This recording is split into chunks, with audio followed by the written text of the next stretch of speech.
Você assiste agora Alego News. Quarta-feira, 13 de outubro. E entre as notícias de hoje do Parlamento Goiano, a gente destaca para você. Comissão de Finanças recebe prestação de contas do governo do estado referente ao segundo quadrimestre de 2021. Mais de 40 processos na ordem do dia para a apreciação do plenário. E ainda, os projetos dos deputados estaduais em andamento aqui na casa. Esses e outros assuntos da Assembleia Legislativa de Goiás, você acompanha agora no Alego News.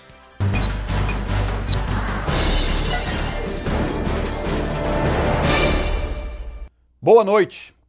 A Comissão de Tributação, Finanças e Orçamento recebeu hoje a prestação de contas relativa ao segundo quadrimestre de 2021 do governo estadual.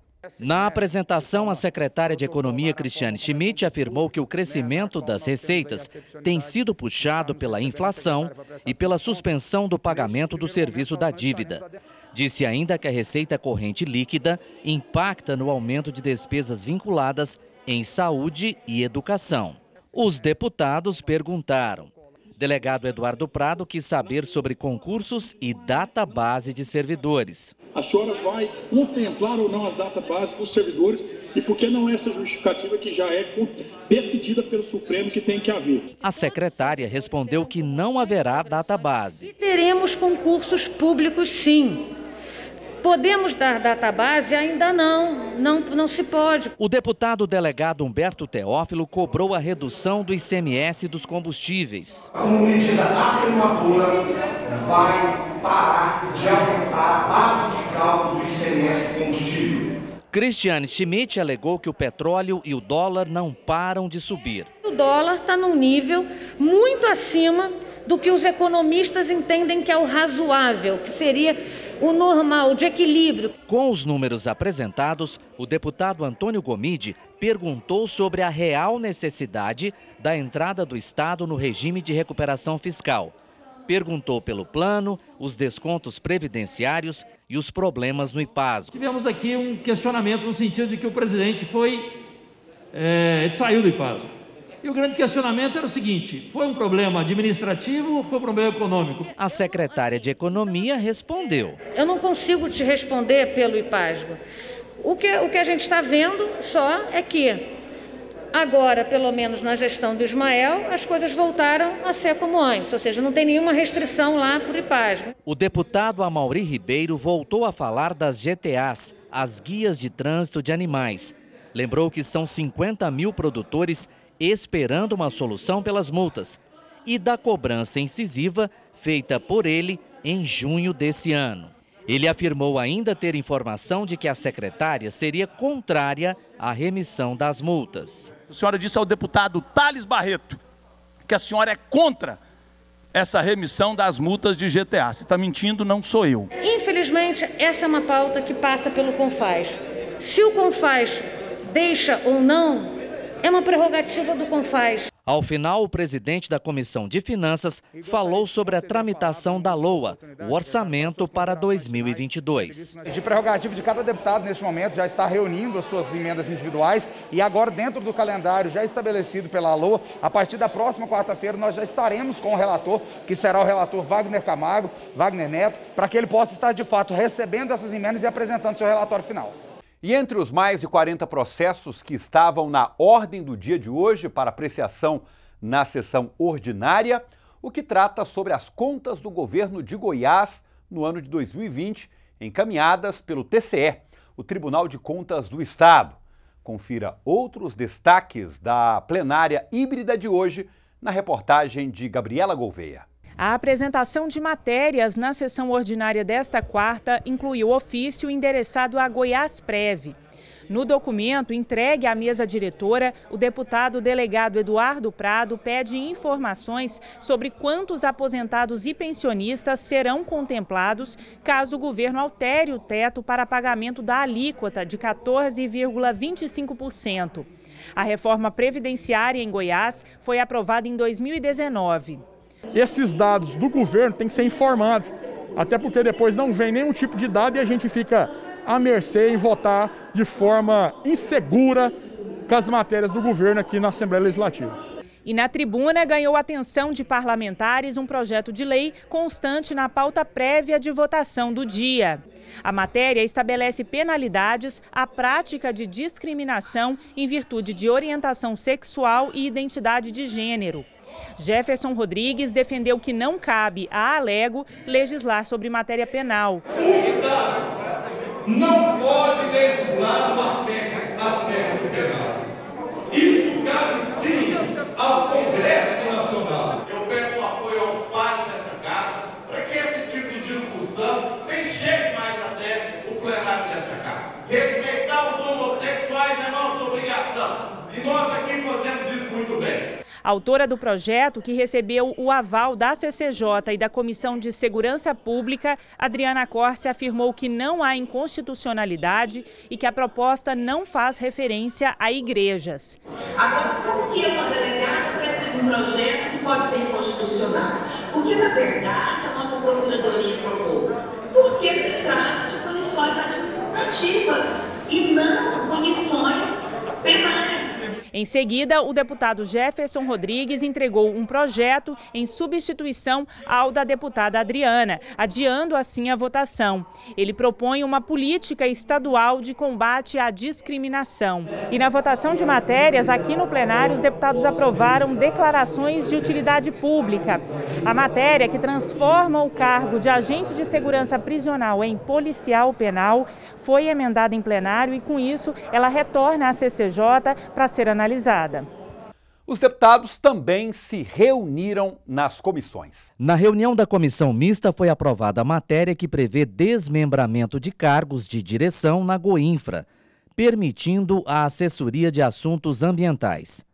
Já na reunião da CCJ foi apreciada a mudança do cargo de agente de segurança prisional para policial penal.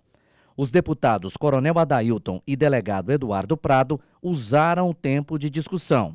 Precisamos salientar que esta emenda visa que o policial penal que for exercer qualquer outra atividade nomeada pelo governo do Estado, de gerência, de superintendência, de chefia de gabinete, não perderá a contagem do tempo de serviço como agente da Polícia Penal. Policiais que estão à disposição do governo não nas funções do policial penal para perder o tempo de aposentadoria ou benefício com a emenda apresentada pelo deputado Doutor e assinada por mim também. A matéria foi aprovada e segue agora para o plenário. E a deputada Leda Borges é a nossa convidada especial do Alego Entrevista desta quarta-feira. A parlamentar falou com o repórter Murilo Santos. Acompanhe um trecho do programa. Olá para você, seja muito bem-vindo. Aqui direto do plenário Getulino Arteaga, a gente conversa com a deputada Leda Borges, do PSDB. É uma deputada já experiente aqui na casa, já foi prefeita no entorno do Distrito Federal, em Valparaíso, conhece bem o entorno do Distrito Federal e é uma região, até por ser bastante populosa, né, comparado quase que a região metropolitana de Goiânia, né, deputada? Tem sempre suas demandas. Como é que está nesse momento? Sempre o entorno tem um debate, tem uma demanda, não é verdade? As maiores demandas, e penso eu que seria o maior legado do governo Caiado, é a questão da mobilidade urbana, com o nosso BRT, com os viadutos, com mais passarelas, né? Num processo de consenso, de trabalho coletivo com o Distrito Federal e com a União, bem como o nosso hospital de urgência, que todo o processo está pronto, já com o secretário de Estado da Saúde há bastante tempo, para que possamos construir em Valparaíso, para atender o entorno sul, com 246 leitos, esse hospital, Hugo, de urgência, e sendo 51 leitos de UTI. Eu penso que esses são os dois grandes gargalos, seria o grande legado deste governo.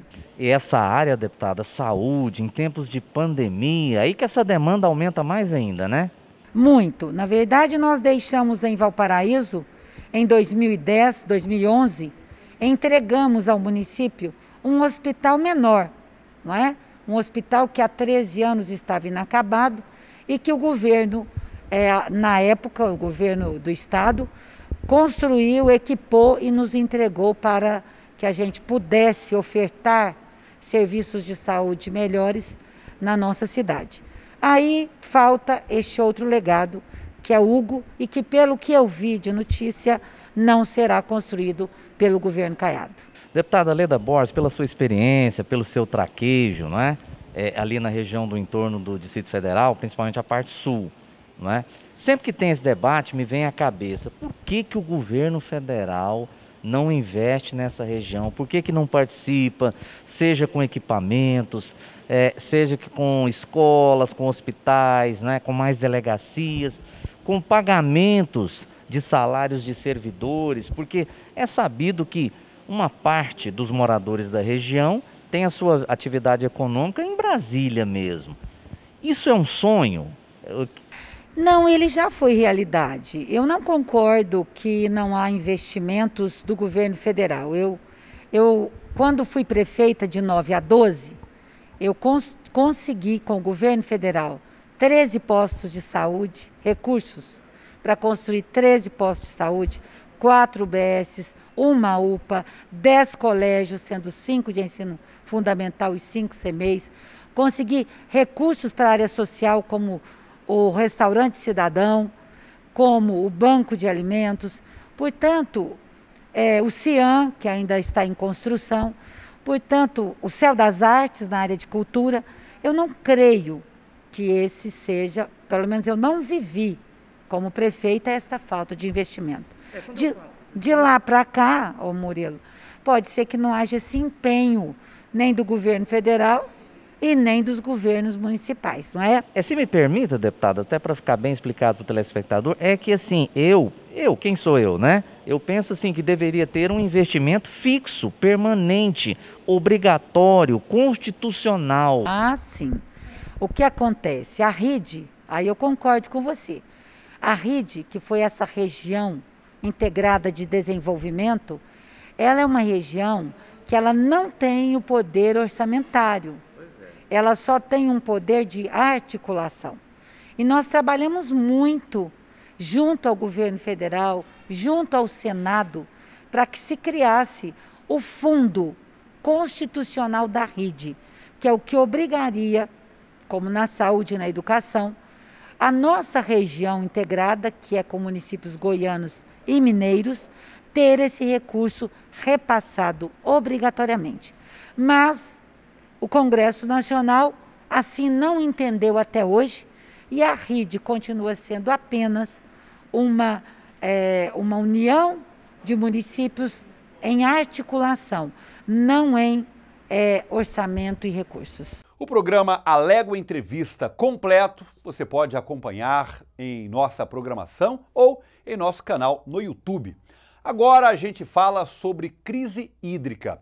Os deputados aqui da Alego estão trabalhando em projetos com o objetivo de amenizar os impactos. Veja na reportagem de Andréia Santana e Washington Soares.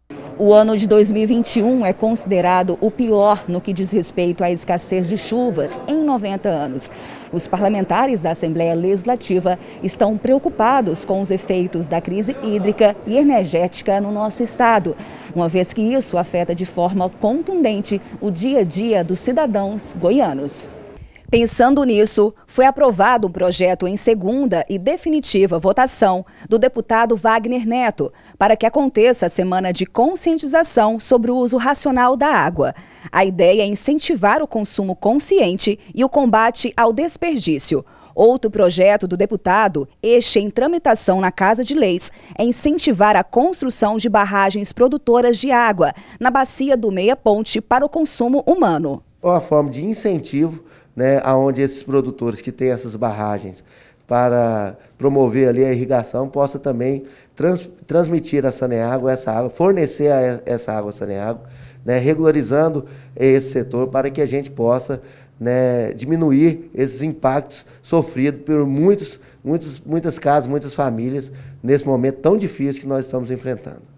O ambientalista e especialista em planejamento urbano e ambiental, Gerson Neto, explica que o alerta de crise hídrica está sendo dado porque vazões de muitos rios importantes para o abastecimento humano e para também geração de energia já estão muito abaixo das médias observadas para este período. E as causas dessa crise hídrica que a gente está vivendo são um excesso, uma exploração agressiva sobre esses rios, principalmente por 3 aspectos. Um é o excesso de retirada de água desses rios para projetos de irrigação, para projetos de dessedentação de produção de animais em larga escala, que acaba tirando essa água de dentro dos rios e do ciclo hidrológico que ela segue naturalmente, e essa água quando sai desse ciclo, ela não volta para esse ciclo, ela vai para outro lugar, ela tende a evaporar e ir para a atmosfera. Além disso, tem o assoreamento desses rios, porque com o excesso de desmatamento, quando chove, na época da chuva, a areia e a terra é carreada para dentro dos rios, então soterra esses rios de matéria sólida, e também o desmatamento, seja nas nascentes, seja nas matas ciliares, seja nas áreas de recarga do lençol freático que vão alimentar essas nascentes desses rios. Ainda de acordo com parlamentares, o planejamento para que os impactos da crise hídrica sejam diminuídos não deve ser apenas no período de seca e deve contar com o apoio de prefeituras, produtores e da sociedade. Nós temos que juntos combatermos queimadas, nós temos que juntos promover o plantio, principalmente ali nas matas ciliares. Então nós temos que unir, são esforços em conjunto. A Comissão de Meio Ambiente, a qual eu sou vice-presidente, tem feito a sua parte, procurando conversar com os parlamentares, tentando levar até o governo do estado para que a gente possa estar trabalhando para que salve os rios, comece a preservar nossas nascentes e a gente possa estar também despoluindo. Se nós pegarmos firme aí sociedade civil organizada, entidades e a parte governamental, o Estado precisa também fazer a sua parte. Nós vamos resgatar e uma coisa mais nobre, que é a inclusão social. As pessoas vão tirar o seu sustento e vão estar defendendo e protegendo o meio ambiente. E o deputado Bruno Peixoto quer instituir a Semana Estadual de Conscientização sobre a doença celíaca, que é autoimune, causada pela intolerância ao glúten. Você pode nem perceber, mas ele está em todos os lugares. Pães, bolos, macarrão, biscoitos, cerveja. O glúten é a principal proteína dos grãos de trigo, centeio, aveia, cevada e malte. É também o principal vilão das pessoas que sofrem com a celíaca.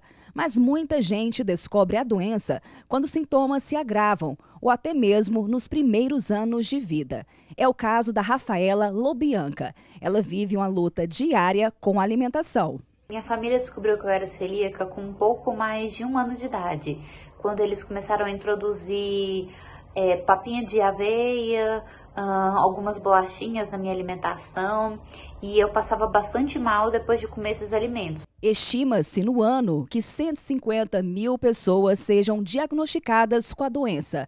A nutricionista Aline Correia explica que mesmo pequenas quantidades de glúten são prejudiciais aos celíacos. E quem sofre com a doença tem que se atentar, principalmente ao rótulo dos produtos. Essa doença, ela acontece em pessoas que têm a deficiência ou dificuldade de absorção da proteína do glúten, que está preso em centeio, trigo, cevada.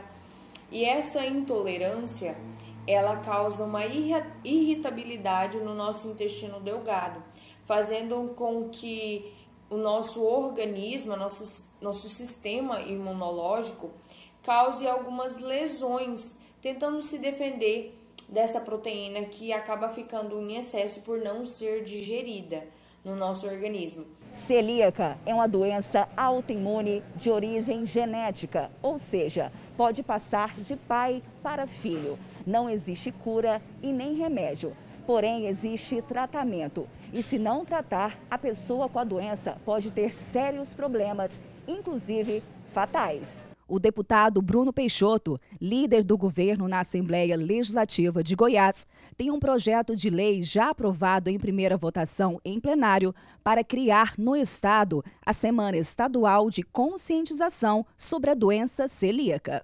Nós temos a obrigação de promover, digo nós, Estado, de promover a conscientização dessas doenças para que todos tenham não apenas acesso ao tratamento, mas também a conscientização que tem sim uma doença. E este projeto vem com esse intuito de dar publicidade e aquelas pessoas que, ora, possuem essa intolerância, possam sim buscar tratamento e até mesmo policiar referente à alimentação. E o seu Alego News de hoje fica por aqui. A você um forte abraço, uma ótima noite e até amanhã.